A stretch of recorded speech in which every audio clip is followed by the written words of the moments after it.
ये ना. बस. अगो खाली कुठे बसते, इथे बस ना. नाही मॅम, ठीक आहे. मला तुमच्या पायाशी बसायला आवडेल. So no worries. आता मला माझं कुटुंब पूर्ण झाल्यासारखं वाटतंय. खरंच आदित्याच्या आयुष्यात येऊन तू आनंद दिलायस त्याला. माझा आदित्य अतिशय साधा सरळ मुलगा आहे.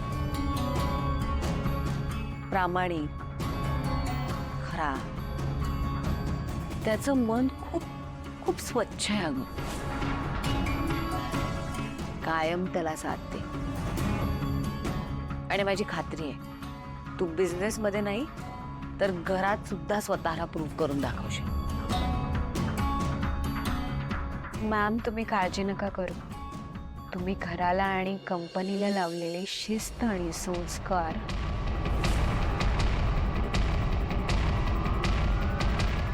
जपून ठेवेन.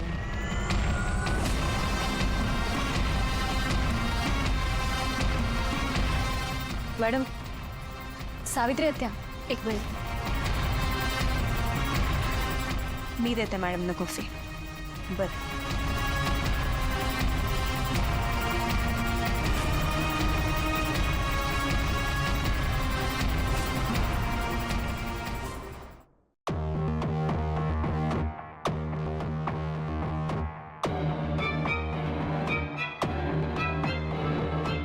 खरं मॅम, थँक्यू.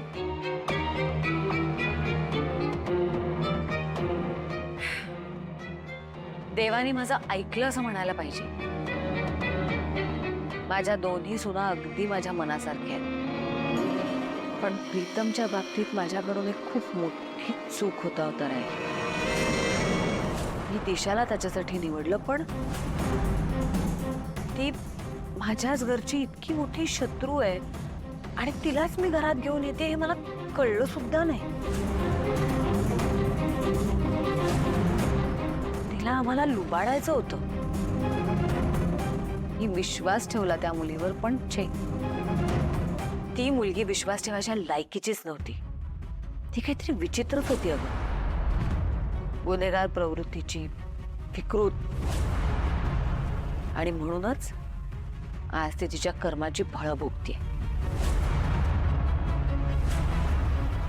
आत्ताच हिचा कळा उडून टाकते. काय मारुती, गुड मॉर्निंग.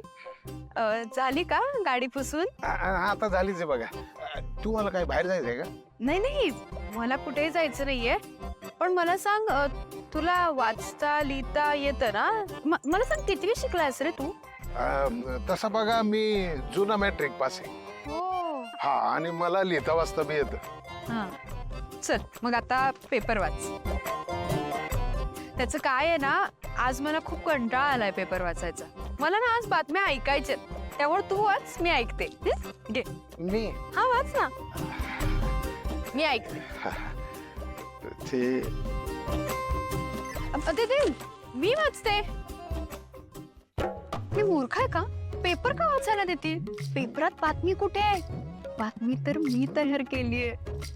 मी वाचून दाखवते, तू आज ऐक. हा, बापरे, काय काय भयानक बातमी आली. कसली बातमी आहे? मी दाखवते वाचून.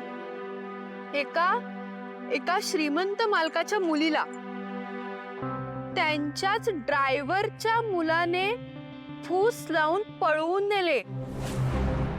बापरे, त्या मालकाची मुलगी पण खूप गरीब होती रे, अगदी आपल्या पारू सारखी.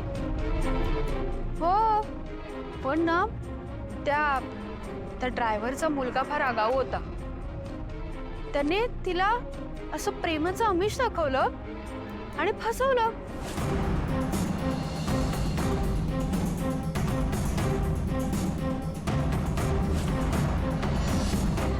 मला हे लग्न नाही करायचंय.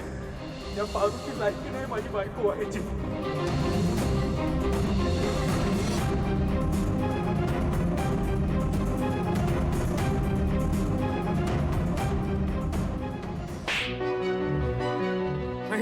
अहिल्या मॅडम मला माफ करा.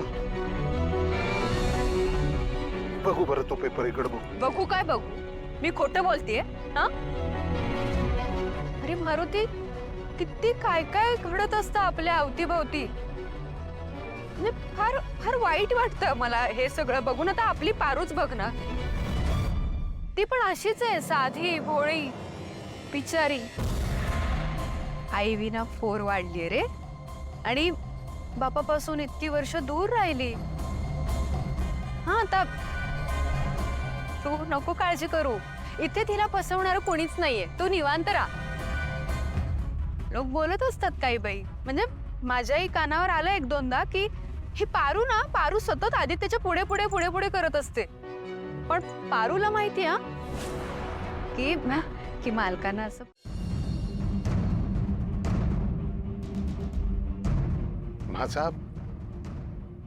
माझ्या पारूवर विश्वास आहे. अहिल्या मॅडमला ती देवी मानते. हे घर म्हणजे तिच्यासाठी मंदिर आहे.